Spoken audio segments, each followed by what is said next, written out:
Do you ever get an odd sound in your ears? It's like a ringing sound. Some people believe that if your ears ring, someone is talking about you. Do you believe it? It's just a superstition. But we're going to use this example to review what we learned in our first lesson on conditionals. Now, conditionals are if statements.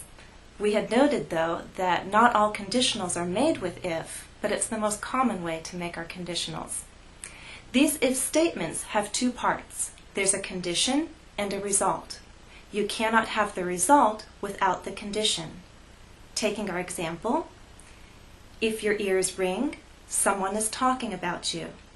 Someone is talking about you is the result. The condition, if your ears ring.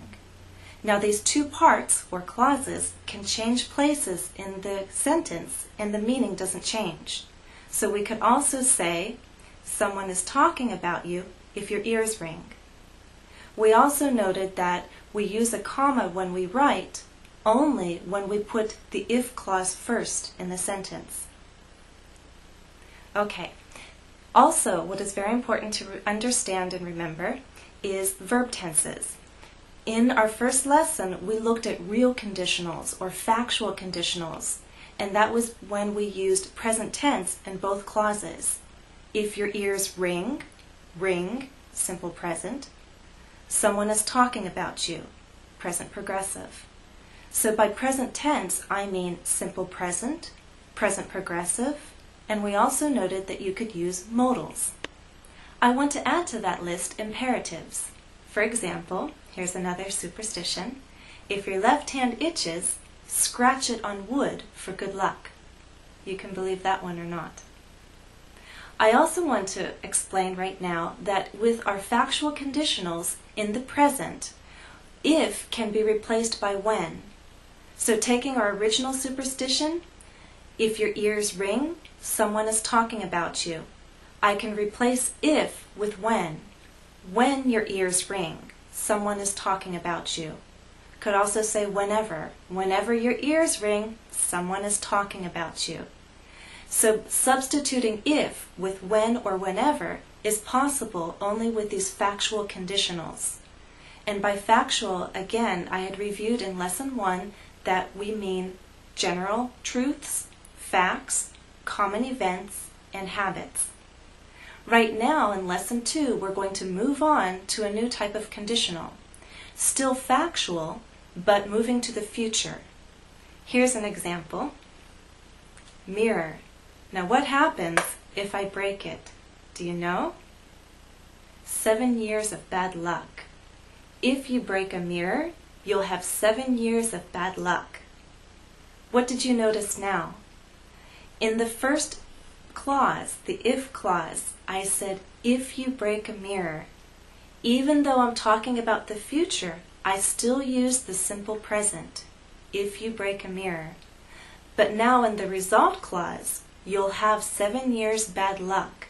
I'm using a future tense. So in these factual conditionals that refer to the future, we're going to use in the result clause a future tense. And that could be will or going to. So let's review what we've learned so far. On your screen, you're going to see a sentence. Each sentence is a superstition. I'm going to take out the verbs from these sentences, and I want you to read them, putting the verbs back in the correct tense. We'll do the first one together as an example. Okay? So here's sentence 1. Take a moment and read it to yourself, and then I'll tell you the answer.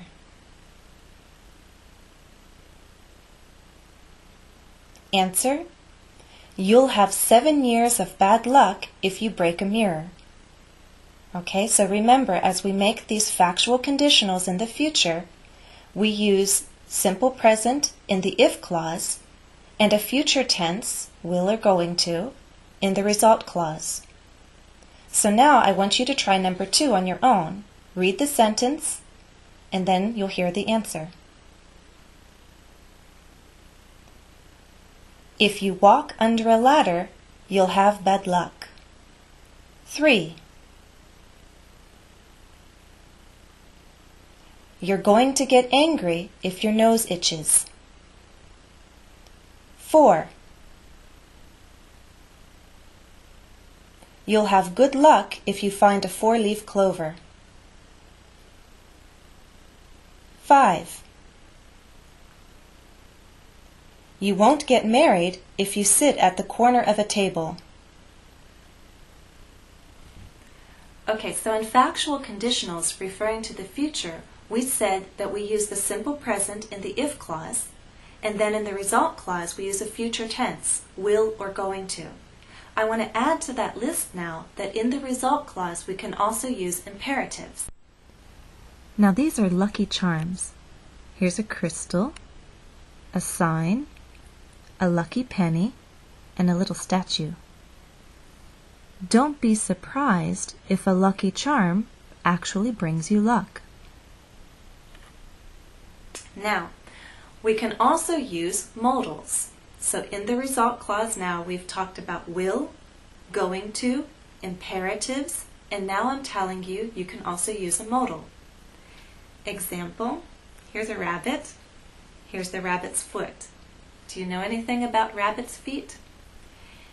You can increase your luck if you carry a rabbit's foot.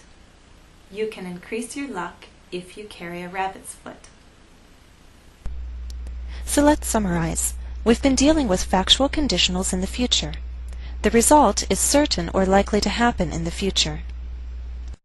Keep the condition in the simple present. The result clause can have will, going to, the imperative, or a modal. So now a good exercise for you is to write 2 or 3 superstitions. Think about what people have told you. Think about common beliefs in your own culture. You don't have to believe them yourself, but you do have to be able to write them as factual conditionals in the future. Alright, check back here and we'll have some more lessons on conditionals. Good luck, happy studies.